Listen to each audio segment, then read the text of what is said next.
depois. Prometo que não vou demorar, tá bom? Eu queria falar 2 horas, mas o pastor falou que era para falar pouquinho, então. Tá bem?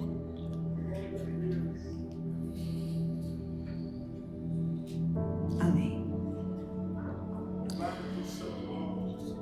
E alguns dias depois, entrou outra vez em Cafarnaum e soube-se que estava em casa. E logo se ajuntaram tantos que nem ainda nos lugares junto à porta eles cabiam. E anunciava-lhes a palavra. E vieram ter com ele, conduzindo um paralítico, trazido por 4. Repita comigo, 4. E não podendo aproximar-se dele por causa da multidão, descobriram o telhado onde estava e, fazendo um buraco, baixaram o leito em que jazia o paralítico.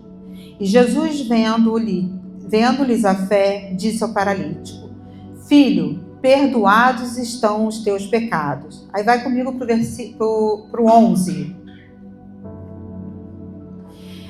A ti te digo, levanta-te e toma o teu leito, e vai para a tua casa. E levantou-se, tomando logo o leito, saiu em presença de todos, de sorte que todos se admiravam e glorificaram a Deus, dizendo: Nunca tal vimos. Amém? Só até aí? A palavra de hoje tem o título de Diga com quem tu andas. Aqui a gente falou sobre 4 amigos que levaram um paralítico para ver Jesus, para que ele fosse curado. Então hoje nós vamos falar sobre 4 pontos, são 4 amigos e 4 lições que nós tiramos disso aqui sobre o valor de uma amizade. Com quem você tem andado? Tem edificado a sua vida? Você tem edificado a vida de outras pessoas? Como tem andado o seu relacionamento com as pessoas ou o relacionamento das pessoas com você? Em primeiro lugar, aqui nos diz a palavra que caminhe com pessoas que te aproximem de Jesus. Esses 4 homens, eles aproximaram o paralítico de Jesus, né? Ele chegou carregando algo, ele chegou sendo carregado, aquele homem, mas ele saiu carregando algo.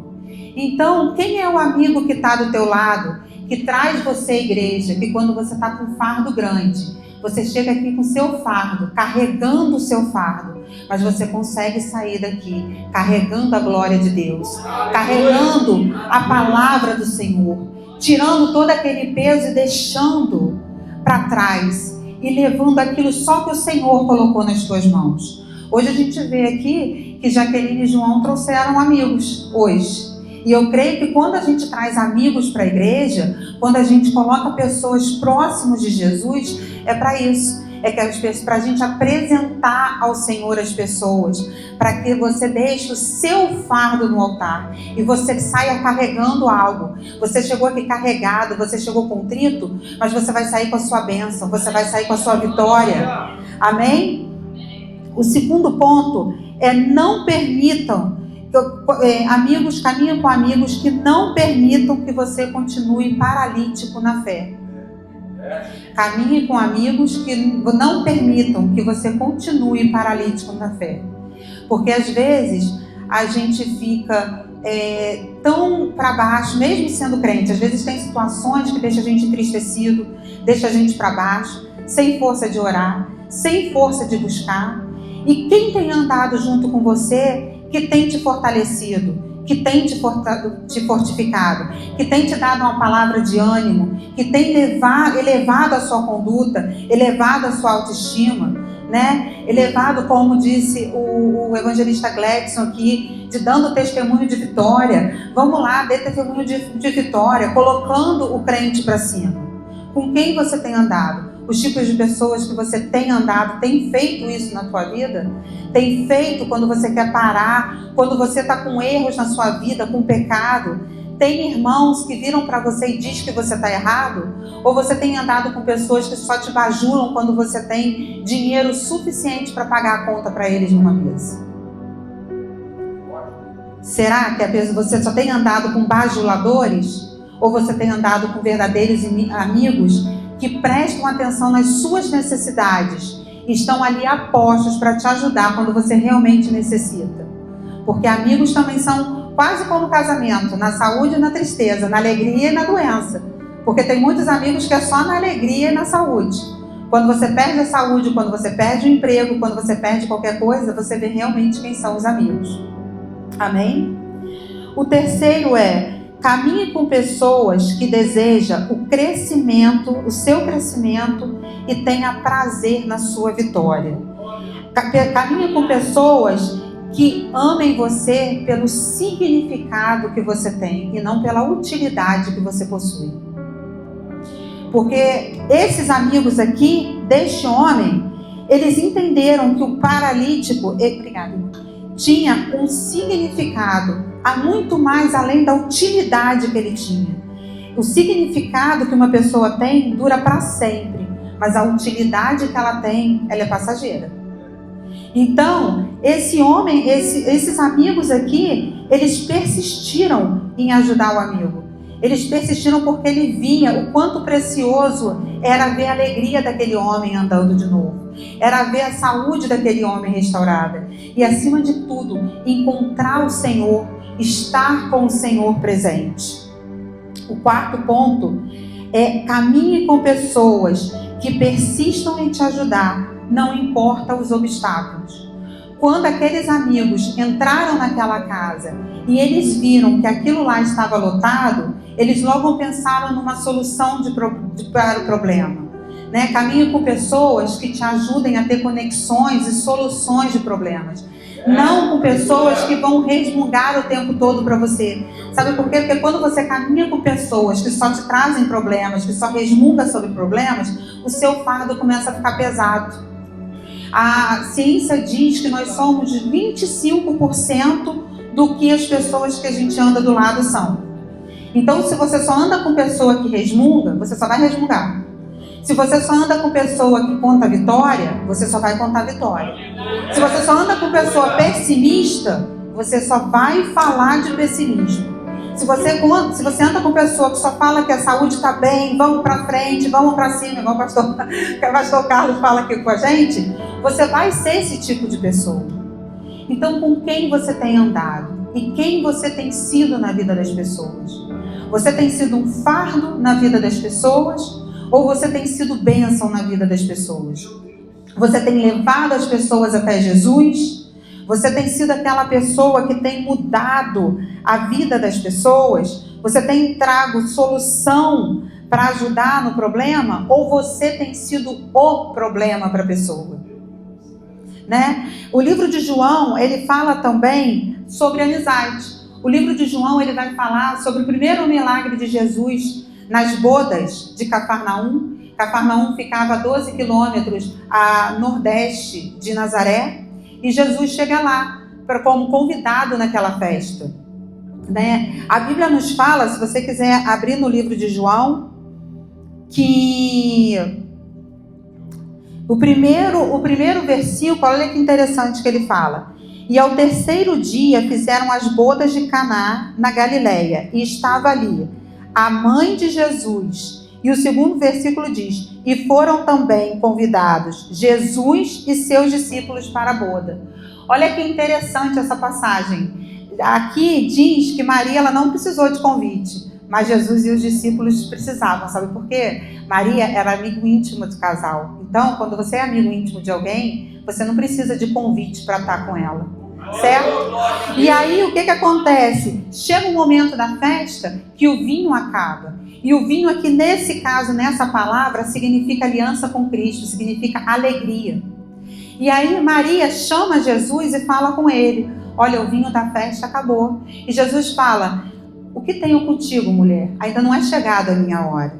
Aí ele manda trazer as talhas e enche de água. Todo mundo conhece a história, né? E manda encher as talhas de água e transforma a água em vinho. E olha só que interessante.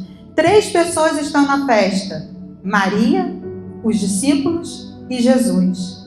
Maria aqui nesse caso representa pra gente a pessoa que tem intimidade com Cristo e que anda ao seu lado. Sabe quem é a Maria? A Maria é a pessoa que vai falar de você para Jesus. Olha que interessante. É aquela pessoa que quando você estiver num conflito, ela vai botar o joelho para orar. E quando ela for orar pela casa dela, pela vida dela, ela vai lembrar de você. E ela vai falar o teu respeito para Jesus. E vai falar: Senhor, visita lá a casa do irmão Gledson, visita a irmã Lucilene, visita o pastor, visita a Jaqueline.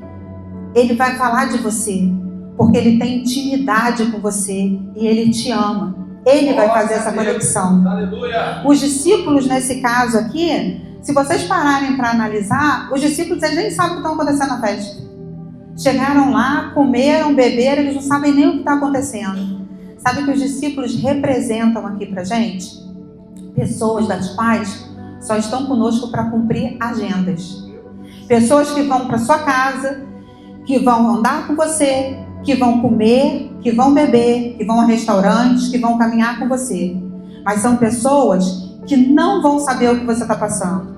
São pessoas que não vão estar nem sabendo se elas estão se divertindo lá, elas não estão nem sabendo se você está passando por problemas, se você precisa de algo. Assim aqui são os discípulos representados. Irmãos, Jesus ele ainda opera muito milagres na nossa vida, né? Esse daí é um amigo inseparável, é um amigo maior, é um amigo maravilhoso. Jesus é aquele que faz o milagre. Jesus é aquele que quando a água é posta nas talhas, a Bíblia fala aqui, deixa eu achar aqui para vocês, espera aí. Versículo 6. E estavam ali postas 6 talhas de pedras. Irmãos, vou falar para vocês. Eu vejo muita gente na igreja que são alerta para os dias de hoje. Você que não tem Bíblia, compre Bíblia. Seja um crente bereano, porque a gente precisa ver o que está escrito na Bíblia, a gente precisa ver o que a pessoa que está aqui na frente ela está falando, se condiz com a palavra ou não condiz, viu? E aí o versículo 6 diz: e estavam ali postas 6 talhas de pedras, para o quê? Para a purificação dos judeus. Ou seja, aquelas talhas ali, os judeus eles se purificavam, aquela água era uma água suja. Porque os judeus chegavam ali, naquela época não tinha chuveiro, os judeus chegavam para a festa, lavavam os pés, lavavam as mãos, pra gente parece até meio, né? Um negócio assim. Lavava o pé, você imagina, a pessoa andou não sei quantos quilômetros para aquele deserto de camelo suado, lavava o pé, lavava a mão naquela talha ali e entrava na festa. E aquela água estava suja, aquele barril ali, aquela talha estava, né? E aí Jesus vai, manda encher de água e transforma a água em vinho. O que quer dizer? Por mais que a gente tenha impurezas dentro da gente, Jesus é aquele que vem e transforma. Porque quando ele mandou jogar água, o que a palavra diz? Que ele é a fonte de água viva. A água dele, ele nos purifica, nos lava. A talha nessa história aqui representa eu e você. Quando nós estamos sujos, quando nós estamos cheios de pecado, cheios de ódio, cheios de impureza. E aí Jesus vem e faz o quê? Joga água, derrama. E aí nós ficamos o quê? Puros. E aí essa água, ela se transforma em quê? Em vinho. E o vinho, o que eu falei aqui que representa? Aliança com Deus, alegria. Aí aquilo que está na sua vida que era tristeza, aquilo que está na sua vida que era amargura, aquilo que está na sua vida que é pesar, que é rancor, tudo aquilo sai e entra uma nova vida, um novo aroma. O vinho, ele tem o quê? Ele tem cor, ele tem vida, vermelho, né? O vinho, ele tem cheiro, sabe? Então, Jesus é capaz de transformar a nossa vida. Jesus é capaz de entrar onde ninguém entra. Então, irmãos, a gente tem que ver quais as amizades que nós temos tendo, como nós estamos andando, o que nós temos, quem nós temos colocado à nossa mesa para sentar, né? São 2 histórias aqui distintas, mas se a gente parar para pensar, as 2 falam sobre amizade. Maria com a intimidade. E sabe o que eu acho mais interessante na palavra dessa palavra aqui do casamento de João? Se vocês pararem para analisar, ninguém no casamento ficou sabendo que o vinho acabou. Ninguém no casamento. Sabe o que isso significa para mim e para você? Que tem coisas na vida do meu irmão, do seu irmão, que não precisa ser ditas em público. Tem coisas que tem que ficar nos bastidores e não precisa ser dito em público. Guarda para você o que você sabe. Cuidado às mesas que você senta. Cuidado com o que é falado. Você imagina, naquela época, ter a festa. Gente, desculpa, mas eu queria dar uma palavra de vitória para vocês, mas essa foi a palavra que o Senhor colocou no meu coração. Eu nem ia dar essa palavra, a palavra que eu ia dar ia ser desentulhando poços, o tema da palavra. Mas foi o que o Espírito Santo ministrou na minha vida. Então, cuidado com quem você tem sentado, cuidado com quem você tem contado a sua vida. Nem todo mundo é seu amigo, nem todo mundo te quer bem. Muita gente não quer ver você bem, muita gente não quer ver você melhor do que eles, sabe? E ali naquela época, na festa, como nos dias de hoje, se você der uma festa, se eu fizer um casamento, um aniversário, qualquer coisa, e chamar todo mundo, no meio da festa, imagina, acaba a comida, acaba a bebida. Todo mundo, querendo ou não, vai falar, não é verdade? Olha, poxa vida, convidou 100, comprou comida para 10. Né? Gente chegou aqui, não comeu, não bebeu nada, saiu com fome porque a gente fala. Não é verdade? A festa, na verdade, irmãos, não é para a pessoa que está dando. A festa são para os convidados. Porque, na verdade, a gente compra as coisas. Se eu estiver fazendo um aniversário e chamar a igreja para o meu aniversário, eu não vou fazer comida para mim, eu vou fazer comida para vocês.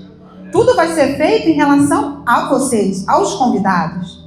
Então, o que acontece? Às vezes, na nossa vida, parece que está tudo muito bem, está tudo muito em festa, está tudo muito maravilhoso. Mas, às vezes, os bastidores da vida da gente, ninguém realmente está conhecendo. É só os verdadeiros amigos e Jesus. Como foi com Maria e como foi com Jesus. E aí, quem você está botando na sua vida que está sabendo dos seus bastidores, mas está contando no meio da festa? Quem está andando junto contigo, que não está te ajudando, mas está chegando no meio da festa e está espalhando que está faltando vinho, que está faltando alegria no seu casamento, que está faltando trabalho para você financeiramente, que você não cumpre com os deveres de casa. E aí? Quem são os amigos que você tem posto, que está nos seus bastidores ouvindo o que está sendo dito e está espalhando para o pessoal que está na festa? Jesus, ele foi lá. Ele fez a obra, ele fez o milagre. Ele resolveu o problema daquele casal. Maria sabia, era amiga íntima daquele casal, tanto que a Bíblia fala que ela não precisou nem de convite. Jesus só foi convidado porque era filho. Ninguém nem sabia que Jesus era o Messias, ele não tinha feito um milagre. Ele não tinha feito um milagre, né? Então, ninguém nem sabia que ele foi convidado porque era filho de Maria. E os discípulos foram convidados porque era amigo de Jesus. O primeiro milagre foi feito ali. Inclusive, eu vou falar com vocês, convide Jesus, como o evangelista Gladson disse aqui, que a gente às vezes só convida Jesus para a nossa vida quando a gente está com problema e com tudo mais. Convide Jesus quando você fizer as festas na sua casa. Convide Jesus na alegria. Convide Jesus para ir com você quando você for numa viagem se divertir. Convide Jesus também para estar com você, né? Então essa é a palavra, irmãos, que eu quero deixar nessa tarde para gente. E seja você uma pessoa que faça os seus amigos olharem para cima, né? A gente fala às vezes muito de um lado de amizade, com quem você tem andado. Mas quem nós temos sido, né? Como nós temos sido, como tem sido a nossa amizade do nosso lado? Será que nós temos sido amigos que têm levado pessoas à face de Jesus? Que têm levado pessoas, paralíticos a voltarem a andar? Será que nós temos sido esses amigos que estamos estendendo a mão para o paralítico? Para a pessoa que está ali, para aquela pessoa difícil, que não quer vir para a igreja, que precisa de atenção, que é um pouco mais ríspido, mas que a gente precisa estar ali ajudando? Talvez, será que a gente tem uma pergunta para a gente hoje, não precisa responder. Será que nós temos sido, será que se a gente chegasse, fôssemos aqueles 4 amigos que tivesse levado o paralítico, será que se nós chegássemos e víssemos aquela multidão, será que nós faríamos o sacrifício que foi feito para levar o amigo até Jesus? Para colocar o amigo diante de Deus, para que ele fosse curado? Ou será que quando a gente vê a dificuldade na pessoa, quando a gente vê a pessoa que a gente olha e fala assim, nossa, essa pessoa é muito difícil de lidar, nossa, essa pessoa, deixa que outro cuida. Cuidado, porque às vezes aquilo que está na sua mão para fazer, outra pessoa não vai fazer. Jesus conta comigo e com você. Nós somos sal da terra, nós somos luz do mundo. A obra é nossa, a responsabilidade é nossa. Porque nós temos entendimento da palavra. Porque nós conhecemos a verdade. Então seja esse amigo que faça as pessoas olhar para cima. Já pensou? Quando eles abriram o telhado da casa naquela multidão, o que eu creio, né? A Bíblia não fala, mas eu creio que todos olharam para cima para ver o que estava acontecendo, para descer com aquele homem, né? E perguntaram o que está acontecendo ali. E todos olharam. Então vamos ser essa pessoa, vamos ser a pessoa que inspira os outros a olharem para Cristo, a olharem para cima. Amém? Essa palavra que eu queria deixar para vocês. Selecione as amizades. Jesus, ele tinha 12 discípulos, mas ele só andava com Pedro, Tiago e João. Pedro, Tiago e João eram os mais confiáveis nele. Na transfiguração, foi Pedro, Tiago e João que estavam com ele. Quando foi lá ressuscitar a filha de Lázaro, foi Pedro, Tiago e João. Jesus andava com multidões, mas confiava em pouca gente. Então essa é a palavra que eu quero deixar para essa tarde. Ande com pessoas, ame pessoas, mas não confie em todo mundo. E cuidado com o que acontece nos bastidores. Amém? Essa é a palavra que eu queria deixar para os irmãos, que eu agradeço a oportunidade, em nome de Jesus, viu?